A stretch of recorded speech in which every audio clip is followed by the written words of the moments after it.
Patterson, after a long trial, during which you gave evidence that the poisoning of your 4 lunch guests on the 29th of July was an accident, the jury found you guilty of 3 counts of murder and 1 count of attempted murder. In other words, the jury necessarily found that you deliberately served poisoned meals to Gail and Don Patterson and Heather and Ian Wilkinson, and that you did so intending to kill them. Only Ian Wilkinson survived. The maximum penalty for murder is life imprisonment, and for attempted murder, 25 years imprisonment. Murder is also a standard sentence offence, and the standard sentence offence for murder is 25 years imprisonment. The prosecution submits, and your counsel concedes, that your offending falls into the worst category of offending for these offences, and that you should receive the maximum penalties for your crimes. I agree, for reasons that I will come to in due course. The prosecution also submits that, having regard to the horrendous nature of your crimes, I should not fix a non-parole period. In other words, the prosecution submits that you should never have the opportunity of being released from prison on parole. Your counsel challenged this submission, relying principally on the harsher than usual conditions of your imprisonment, which both sides agree are likely to continue for the foreseeable future. Whether or not to fix a non-parole period is the main dispute which I have to determine. These sentencing reasons consist of 4 parts. First, the circumstances of the offences. Second, your circumstances. Third, relevant sentencing law, and fourth, the actual sentences. It is convenient at this stage to mention one aspect of sentencing law. Where the prosecution alleges circumstances that aggravate your offending, the prosecution must prove those circumstances beyond reasonable doubt. Where the defence alleges circumstances of mitigation, the defence must prove those circumstances on the balance of probabilities.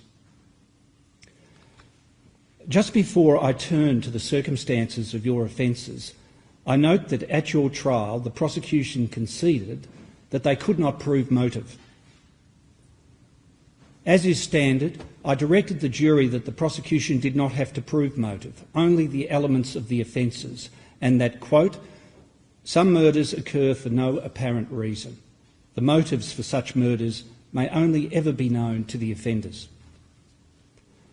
Clearly, the jury was satisfied beyond reasonable doubt that you committed the alleged offences. Only you know why you committed them. I will not be speculating about that matter. I will begin my discussion of the circumstances of your offences with the fact that you were familiar with the iNaturalist website from at least May 2022. That is a website on which people can post and view sightings of death-capped mushrooms, amongst other things.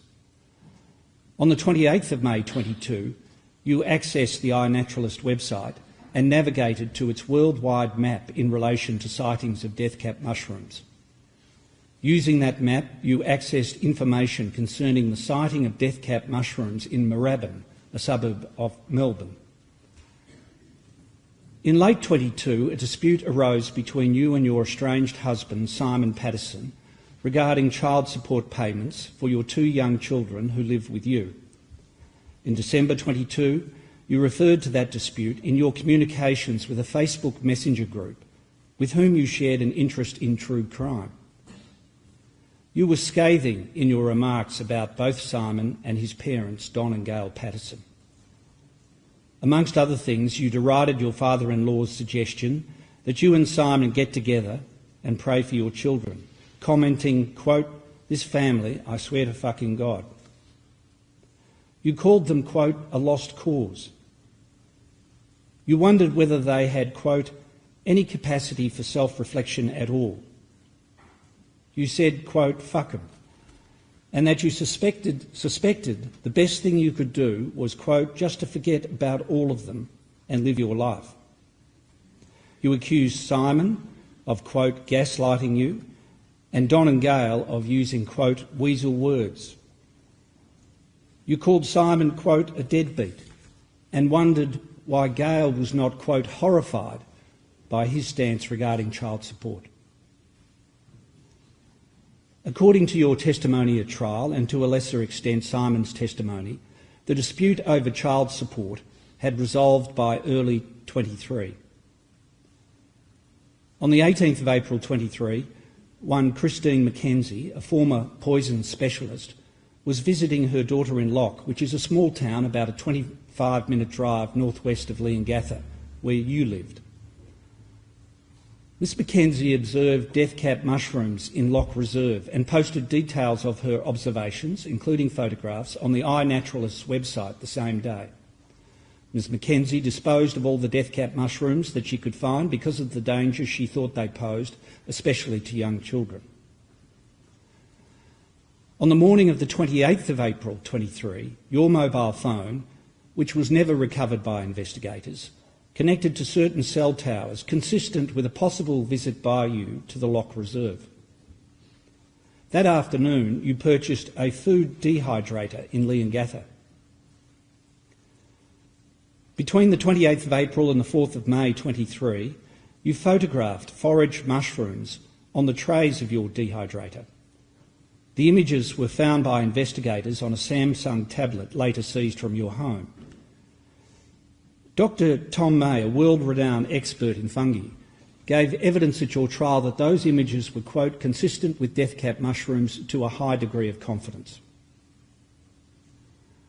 On the 21st of May 23, Dr. May observed death-cap mushrooms in Nielsen Street, Outram. Outram is a small town about a 23-minute drive southwest of Leongatha. Later that day, Dr. May posted details of his observations, including photographs, on the iNaturalist website. On the morning of the 22nd of May 23, your phone connected to certain cell towers, consistent with a possible visit by you to Lock Reserve. Later that morning, your phone connected to certain cell towers, consistent with a possible visit by you to Nielsen Street, Outram. On the 24th of June 23, you hosted a lunch at your Leongatha home, attended by Don and Gail and your children. You had invited Simon to that lunch, but he declined, saying in a text message, quote, "Hi, Erin. Thank you for your kind lunch invite, together with Mum and Dad. I'm sorry, I'll decline, as I feel too uncomfortable about it." Between the 28th of June and the 7th of July 23, there were a series of messages between you and Gail in which you falsely represented that you had undergone a needle biopsy for a lump in your arm and an MRI. In response to a message from Gail as to how you got on with your medical tests, you messaged her on the 7th of July 23 that, quote, "There's a bit to digest with everything that's come out of it all. I might talk more about it with you both when I see you in person." On the 16th of July 23, you attended the Sunday service at the Corumburra Baptist Church, where Ian Wilkinson was and is the pastor. After the service, you invited Gail and Don Patterson and Heather and Ian Wilkinson to lunch at your home at Gibson Street, Leongatha, on the 29th of July 23. Both the Pattersons and the Wilkinsons were surprised by the invitation, as the Wilkinsons had never previously been invited to a meal at your home. You also invited Simon, telling him that you had invited his parents and his aunt and uncle. You told him you had some important medical news which you wanted to discuss at the lunch, and that you did not want the children to be present. Simon initially accepted your invitation and informed his parents that the purpose of the lunch was to discuss your medical issues and how to inform the children. On the evening of the 28th of July 23, Simon and you exchanged messages. Simon's read, quote, "Sorry, I feel too uncomfortable about coming to the lunch with you, Mum, Dad, Heather and Ian tomorrow. But I am happy to talk about your health and implications of that at another time if you'd like to discuss on the phone. Just let me know." You replied 5 minutes later, quote, "That's really disappointing. I've spent many hours this week preparing lunch for tomorrow, which has been exhausting in light of the issues I'm facing, and spent a small fortune on beef eye fillet to make beef wellingtons, because I wanted it to be a special meal, as I may not be able to host a lunch like this again for some time. It's important to me that you're all there tomorrow and that I can have the conversations that I need to have.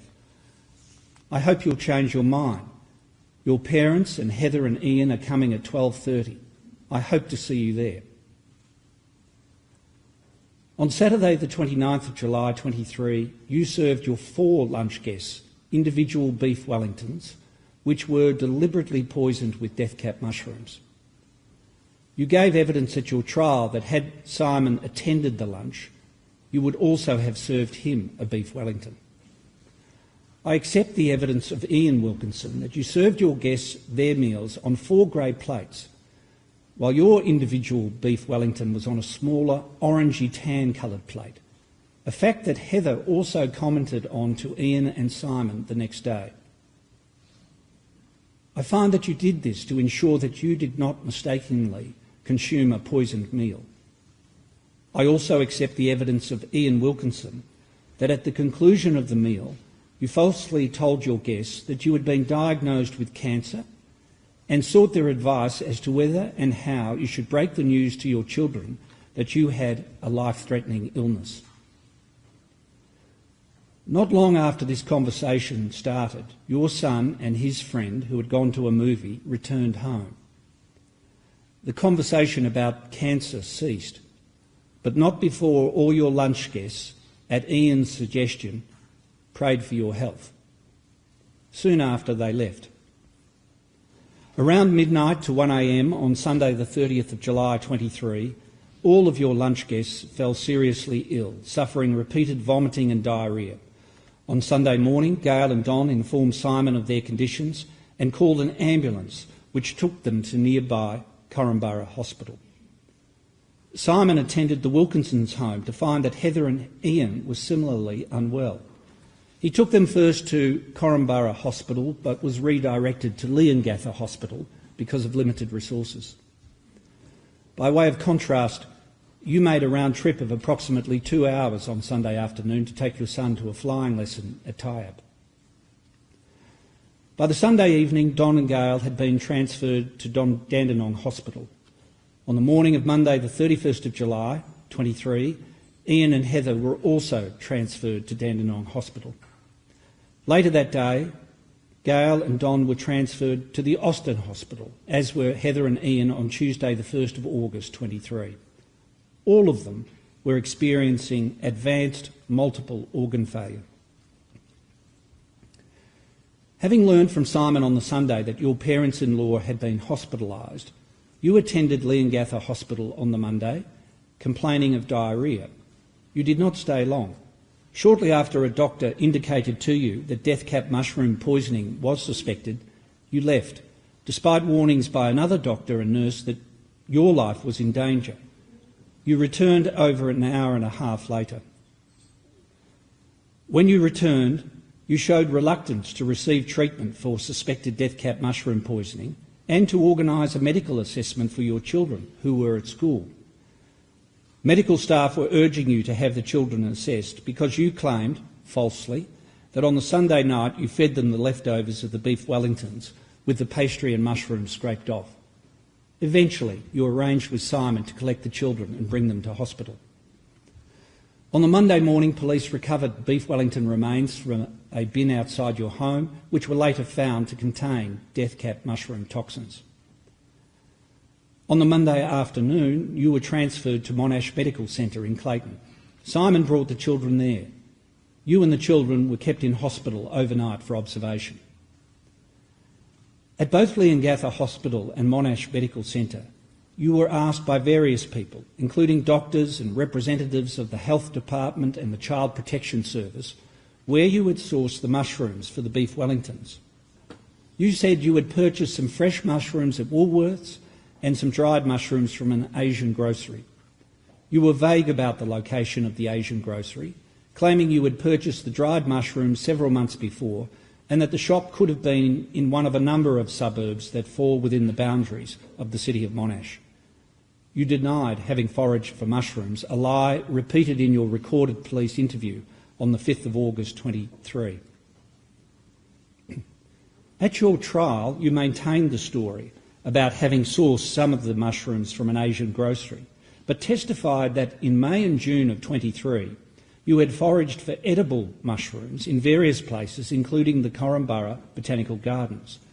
You testified that you had dehydrated these mushrooms and put them in a container which contained the dried mushrooms from the Asian grocery, and that you used the dried mushrooms in that container along with the fresh mushrooms from Woolworths in the beef Wellingtons. You testified that in this way, death-cap mushrooms must have accidentally found their way into the meals served to your lunch guests. The jury rejected this elaborate explanation. They found that you deliberately poisoned the meals of your lunch guests.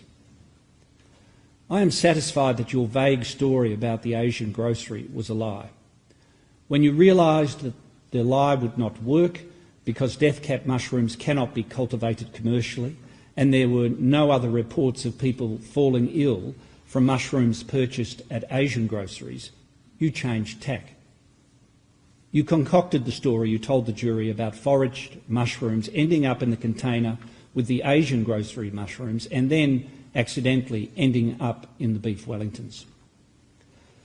On the afternoon of Tuesday the 1st of August 23, you and the children were discharged from Monash Hospital. On the morning of the 2nd of August 23, you disposed of your dehydrator at a local tip, the Coonawarra transfer station. On the 4th of August 23, investigators recovered your dehydrator from the tip. Forensic examination revealed that the dehydrator contained traces of death-cap mushrooms. That same day, 4th of August 23, Heather Wilkinson, aged 66, and Gail Patterson, aged 70, died from death-cap mushroom poisoning. And Don Patterson, who was desperately ill, was given a liver transplant.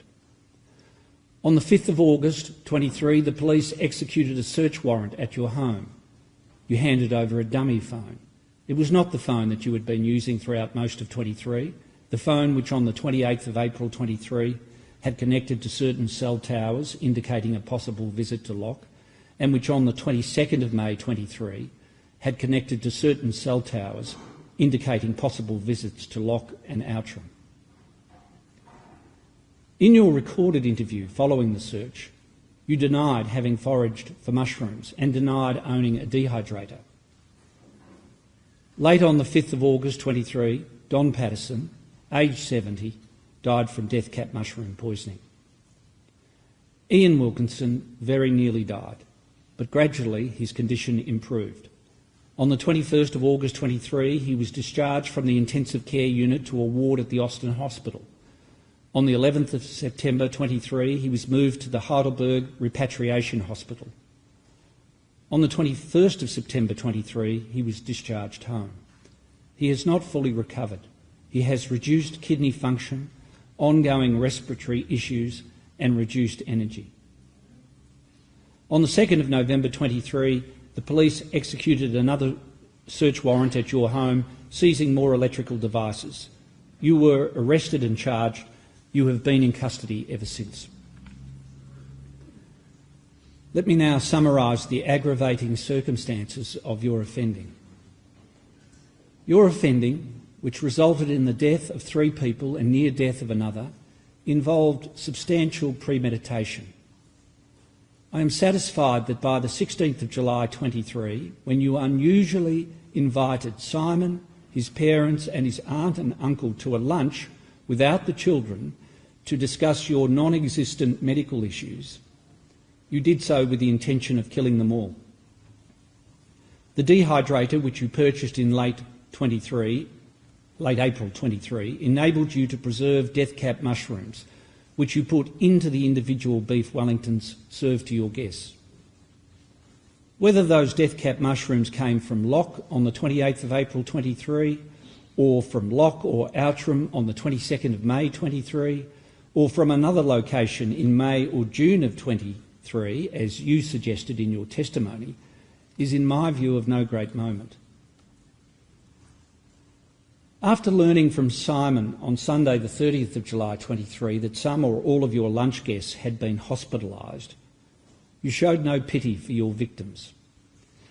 Instead of informing those treating the Pattersons and Wilkinsons that you had used foraged mushrooms, which you could have done without having to admit that you had deliberately poisoned their meals, you repeatedly denied foraging, insisting that the mushrooms for the beef Wellingtons were sourced solely from Woolworths and an Asian grocery. We will never know whether revealing the use of foraged mushrooms would have made a difference.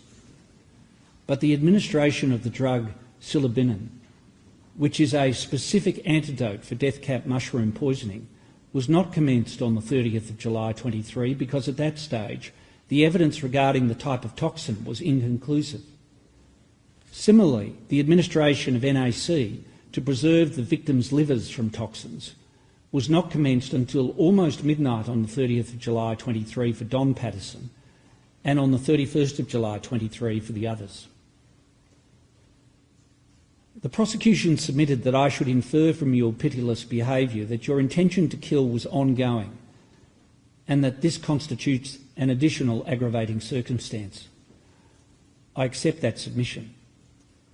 As the Wilkinsons' daughter, Ruth Dubois, remarked in her victim impact statement, you, quote, followed through on your lethal plan. Your lunch guests each suffered severe gastrointestinal illness on the Sunday and Monday prior to being sedated and mechanically ventilated. Their suffering was protracted. And Ian Wilkins suffers ongoing health issues. This aggravates your offending. The prosecution submitted that you must have anticipated that your victims would suffer in the way they did. I am satisfied of that beyond reasonable doubt. It is implausible that you would have selected death cap mushrooms without ascertaining how they would work upon your victims. Further, the devastating impact of your crimes is not limited to your direct victims. Your crimes have harmed a great many people. I will expand on this aggravating circumstance when I turn to the victim impact statements. In addition to denying the use of foraged mushrooms, you engaged in an elaborate cover-up of your guilt. I find that you disposed of the 4 grey plates on which you served the poisoned beef Wellingtons. You falsely made out that you had fed your children leftover beef Wellingtons with the pastry and mushrooms scraped off. You feigned illness. You disposed of the dehydrator soon after you were released from hospital. You maintained the vague story about sourcing dried mushrooms at an Asian grocery and had the gall to tell police in your recorded police interview that you had been very, very helpful to the health department in its investigation of the incident. You disposed of your phone and provided police with a dummy phone. You lied to the police in your recorded police interview about various matters. Finally, and most importantly, your offending involved an enormous betrayal of trust. Your victims were all your relatives by marriage. More than that, they had all been good to you and your children over many years, as you acknowledged in your testimony. Not only did you cut short 3 lives and cause lasting damage to Ian Wilkinson's health, thereby devastating the extended Patterson and Wilkinson families, you inflicted untold suffering on your own children, whom you robbed of their beloved grandparents. The victim impact statements reveal the immense and ongoing anguish suffered by your many victims, direct and indirect. No summary could do justice to the individual and collective power of those statements. It is not my intention here to summarise or refer to every statement, but rather to highlight some key aspects. 4 generations of the extended Patterson and Wilkinson families have been traumatised by your crimes, not to mention their friends. Don's mother, Martha Patterson, who is aged 100, made a victim impact statement. In it, she prayed for God's healing for her family. Gail and Heather's father, now deceased, also reached his 100th birthday in 2024, but tragically only one of his three daughters, Lynn Young, whose statement was read to the court, was alive to mark that milestone with him.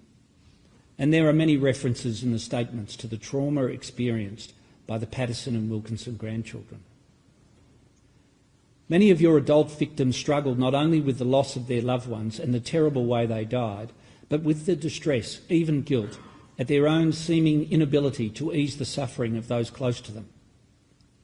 They keenly feel their limitations, and in particular, the impossibility of shielding the youngest from the incessant discussion of the case in the media, online, in public spaces, even in the schoolyard. Many also struggled to cope with work and studies, and many have experienced additional financial burdens. There is, of course, great anger at the callousness of your actions.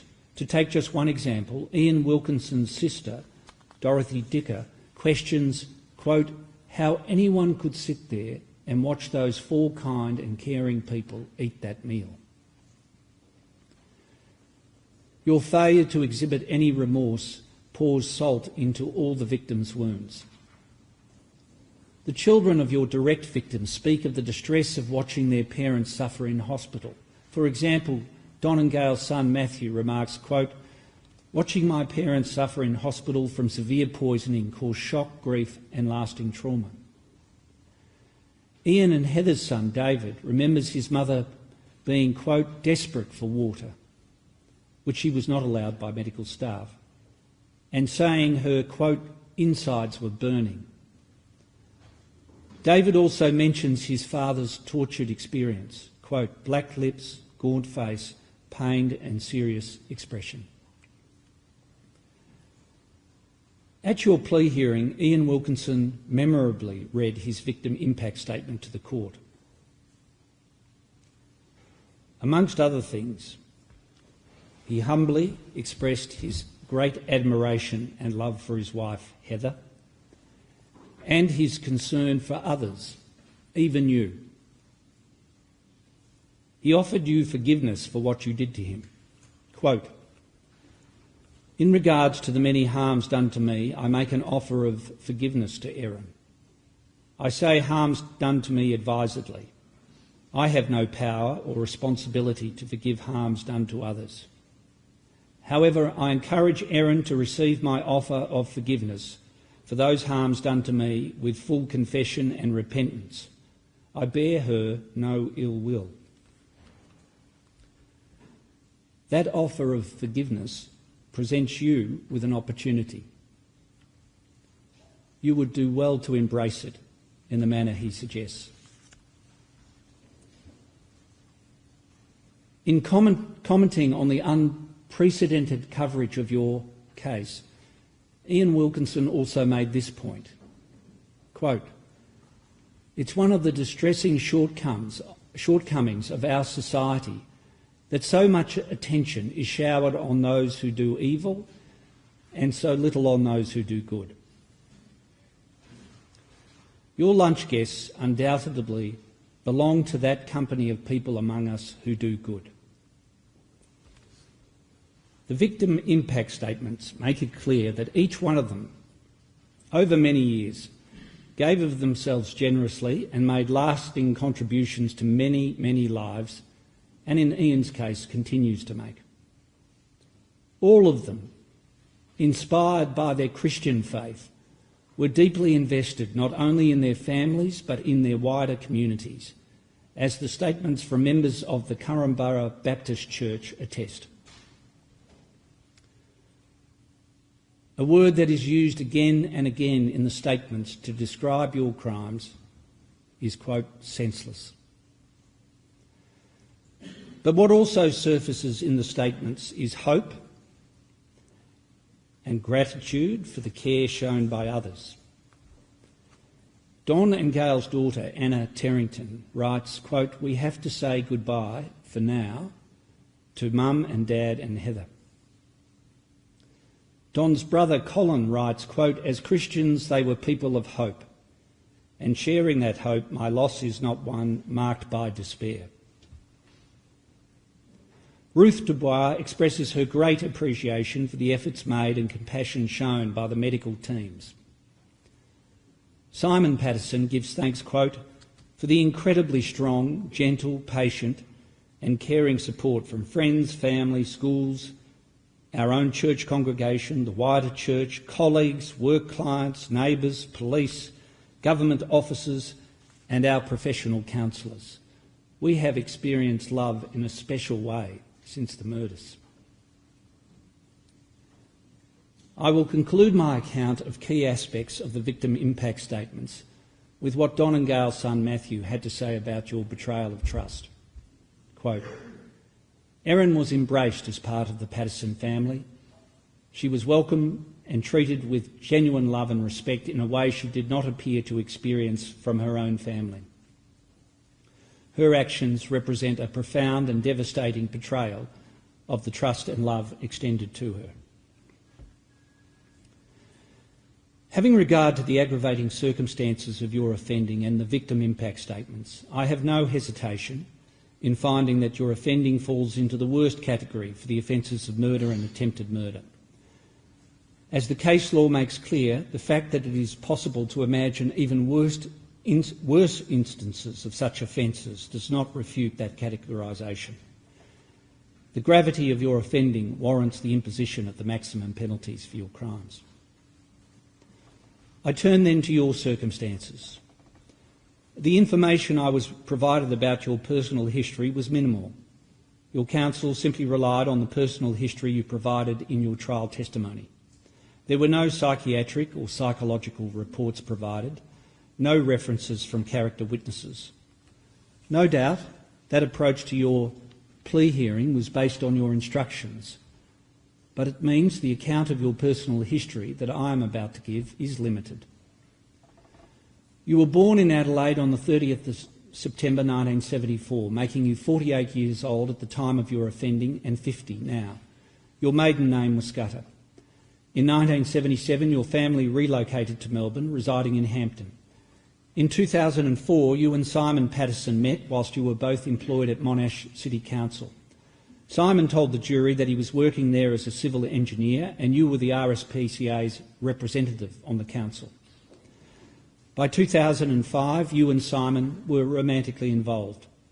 In 2006, your grandmother died, leaving you a substantial inheritance.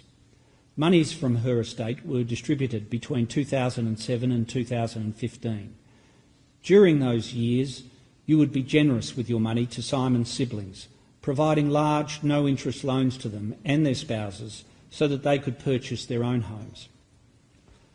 On the 2nd of June 2007, you and Simon married. You told the jury that your parents did not attend the wedding. They were holidaying in Russia.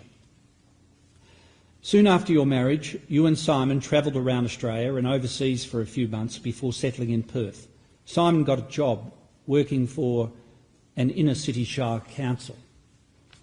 In 2009, when you were 34, your son was born. In April 2009, you and Simon set off with the baby to explore the top end of Australia. You reached Townsville in November 2009, at which point you parted company. You flew back to Perth. Simon drove back with the baby. You rented a cottage for you and the baby. Simon rented an on-site caravan close by. This was the first of many comparatively short-term separations. You reunited by the end of January 2010. In 2011, your father died. In that year, you also opened a second-hand bookshop in Pemberton, Western Australia. In 2013, when you were pregnant, you and Simon returned to Victoria with your son to live closer to Simon's family. In 2014, your daughter was born. In 2015, you and Simon separated permanently. In 2019, your mother died, leaving you an inheritance. In June 22, you and your children moved into a newly constructed home at 84 Gibson Street, Leongatha, the home at which you served the fatal lunch on the 29th of July 23. You have no relevant criminal history. You maintain your innocence. In other words, there is no evidence of remorse. I turn now to the conditions of your imprisonment. As mentioned, you have been in custody since the 2nd of November 23.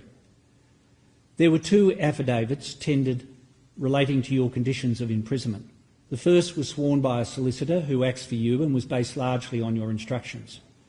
The second affidavit was sworn by Jennifer Hosking, Assistant Commissioner, Sentence Management Division at Corrections Victoria, who also testified at your plea hearing.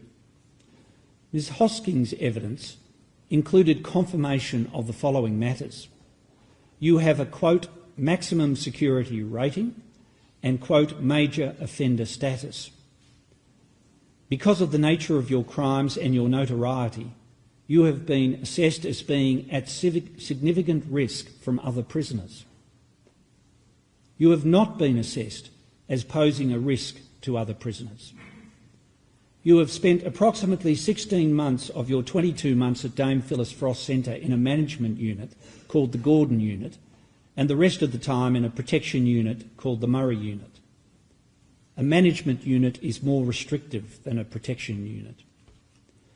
You have been in the Gordon Unit continuously for the last 15 months. The Gordon Unit has about 20 cells. You are not permitted to mix with the other women in the Gordon Unit. You have spent at least 22 hours in your cell every day that you have been in the Gordon Unit. There have been 16 days since November 24 where, because of lockdowns, you have been confined to your cell for the entire 24 hours per day. The maximum period that a prisoner in the Gordon Unit could have out of their cell on any given day is 4 hours, but, quote, that wouldn't happen very often. Your meals and medicine are currently delivered through a flap in your cell door. There is a small concrete yard, approximately 2 metres by 1.5 metres, which adjoins your cell, which, with permission, you may access for fresh air. If prisoners are using the larger exercise yard, which abuts your exercise yard, you may not use your small yard. During your time in the Gordon Unit, you have barely had any contact with other individuals. Permission is required for you to communicate with any other prisoner, which, according to your counsel, is complicated by the fact that you are not informed of the identities of the other prisoners in the Gordon Unit. You currently have approval to communicate with one other prisoner in the Gordon Unit through a wire mesh when the 2 of you are permitted to use your respective adjoining exercise yards. That other prisoner is undergoing a lengthy sentence for terrorism offences and has attacked other prisoners. You did not ask to communicate with that person and have not communicated with her. The suggestion that you should communicate with her was made by a corrections officer. There is an intercom in your cell which, if permission is granted, you may use to communicate with one other prisoner in the unit at a time, but you have not done so. In order to attend any other part of the prison, for example the visitors' centre or the library, you are driven there escorted by 2 corrections officers. While, theoretically, prisoners in the Gordon Unit are able to access the prison library twice per week for 20 minutes at a time, you have not been able to do so because of staff shortages and a rule that you may not access the library if another is doing so. Consequently, you have only been able to access the library a handful of times during your time in the Gordon Unit. United Nations guidelines, known as the Bangkok Rules, provide that a prisoner should not be in separation for more than 15 days at a time, but you have now been in separation continuously for 15 months. There are 2 prisoners in the Gordon Unit who have been there in excess of 3 years. And whilst the primary principle in the placement of prisoners is to manage and place them in the least restrictive environment necessary to ensure the safety and security of the individual prisoner and other prisoners, the least restrictive environment can be very restrictive. As for your future conditions of imprisonment, whilst your placement in the Gordon Unit is reviewed monthly, Ms Hosking was unable to say whether you would ever be moved from the Gordon Unit. I infer that given the unprecedented media coverage of your case and the books, documentaries and TV series about you, which are all in the pipeline, you are likely to remain a notorious prisoner for many years to come, and as such remain at significant risk from other prisoners. I turn then to a number of relevant sentencing principles and rules. Section 5 of the Sentencing Act 1991 declares that the only purposes for which sentences may be imposed are just punishment, specific and general deterrence, rehabilitation, denunciation and protection of the community. I have had regard to all of these sentencing purposes in formulating my sentences, but rehabilitation has taken a back seat because of the gravity of your offending. Other provisions of the Sentencing Act that are of particular relevance to your case are as follows.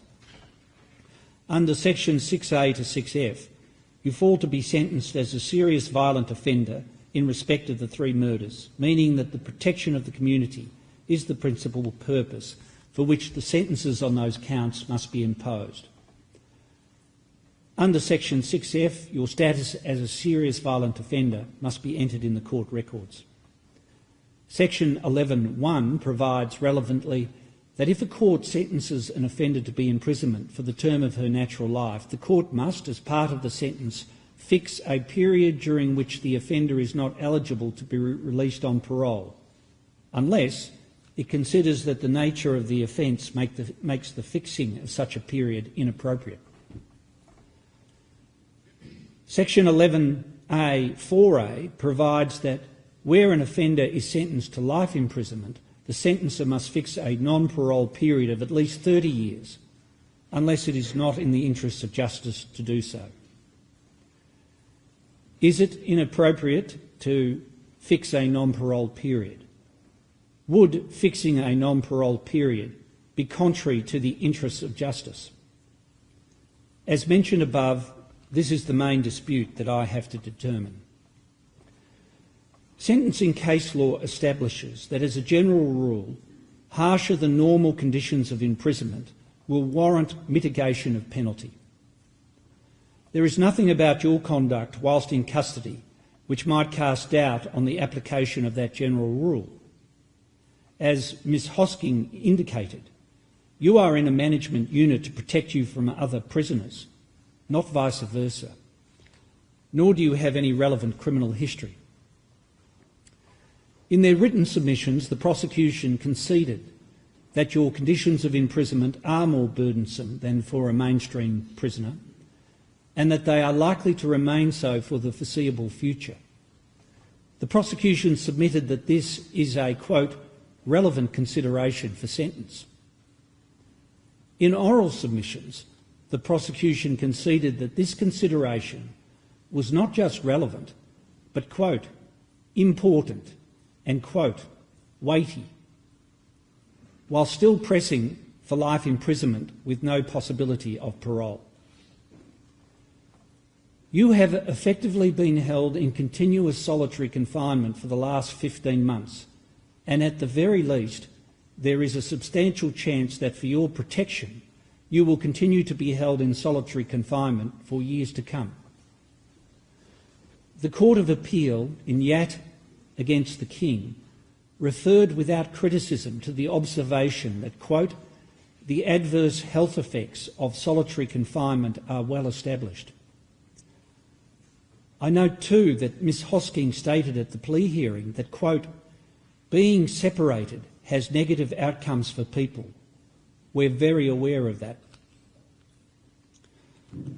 The harsh prison conditions that you have experienced already and the likely prospect of solitary confinement for the foreseeable future are important and weighty considerations which should count for something in the sentencing exercise. In my view, the only scope for making them count is by the fixing of a non-parole period. In opposing the imposition of a non-parole period, the prosecution relied on the Queen against Colston, where the offender was sentenced to life imprisonment without a non-parole period for the savage murders of 3 people. But that case makes clear that, quote, where there is a substantial factor pointing towards clemency, as I consider your present and likely future conditions of imprisonment to be, the fixing of a non-parole period may be appropriate even for an offender who has committed multiple murders. Fixing a non-parole period is not to undervalue the horrendous nature of your offending. Your total effective sentence will be life imprisonment, and the period during which you will be ineligible for parole will be a very substantial one.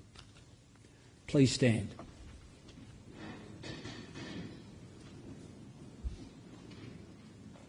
For the attempted murder of Ian Wilkinson, I sentence you to 25 years imprisonment. For the murder of Heather Wilkinson, I sentence you to life imprisonment. For the murder of Gail Patterson, I sentence you to life imprisonment. For the murder of Don Patterson, I sentence you to life imprisonment. All sentences are to be served concurrently. The total effective sentence is life imprisonment, and I fix a non-parole period of 33 years. I declare that you have served 676 days by way of pre-sentence detention. Finally, and by consent, I make the disposal order sought by the prosecution. Would you please remove Ms. Patterson?